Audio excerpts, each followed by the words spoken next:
Douglas Applewhite is his name, and I had not seen him since Skippy was knee-high to a duck, as my aunt would always say. I never knew what that meant exactly, but I gathered it had been an extremely long time. In fact, it had been so long, I only remembered him from what I thought were dreams. It all came about when my mom ran into a friend of his family who, during a conversation, asked about me. Word then got back to my father that I was home from the military and living with my mom. When my mom told me about his request, I did not know what to think. In fact, I was pretty numb about the whole idea. I was not sure if I wanted to see him and unsure of how I would react when we came face to face.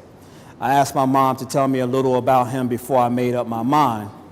I quickly learned that he was married, lived in Long Island, was a mechanic, and had several other sons. Rebecca and I talked a lot about the possibility of seeing him. Although she was extremely supportive, I still had apprehensions. There was a piece of me that desperately wanted to see what my father looked like, sounded like, smelled like, and acted like. I was also curious about things like, was he somewhere living large, black term meaning doing well financially? How were my brothers? How would they receive me? What about his wife? Would I like her or resent her from keeping my mom and my dad apart? How could anyone reach the age of 22 before getting to know their father? What was wrong with this picture?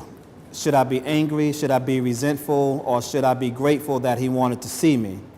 What would I do when I saw him if I did not love him or even like him? Would that be wrong?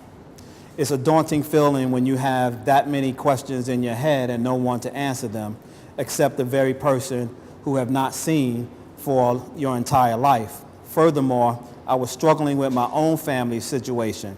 I was married for less than a year. I was wrestling to hold on to some sanity within my own family unit. I did not want my daughter to feel this kind of uncertainty when she was older. This was too much for any one person to bear. It is a shame any child should have to be burdened with feelings like those caused by a person you have never known. Eventually, I consented to visit my father. The day arrived, and the three of us huddled up in the car for the journey. Rebecca and I did not talk much during the ride to Coney Island, which was just as well because she would have not been able to provide comfort for the myriad of emotions I was feeling. It was a long ride from East New York to Coney Island. We made that trip many times before, but never in my wildest dreams did we know my father and his family were merely blocks away. The neighborhood was not what I expected. Coney Island was largely an Italian neighborhood, and most of the projects in New York were filled with blacks and Puerto Ricans. My thought about him living large were quickly dismissed. On some level, it was comforting to know he was not living any better than I.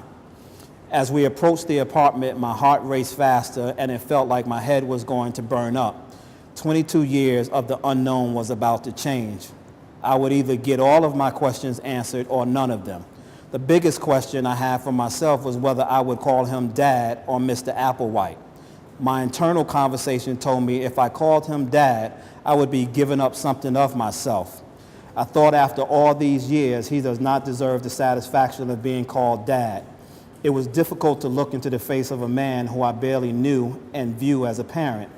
Then I had another thought. What was going through his mind? How would he greet me? What would he have the audacity, or if he would have the audacity, to call me son? It took every bit of my energy that I could muster up and lift my hand to ring the doorbell and enter the building. This was the point of no return. At least in the car, I could have turned around and not gone through with it, but I was there now, and it was time to face one of my biggest challenges of my life. There was probably a part of me wishing that he did not answer the door, but he did, and there he stood.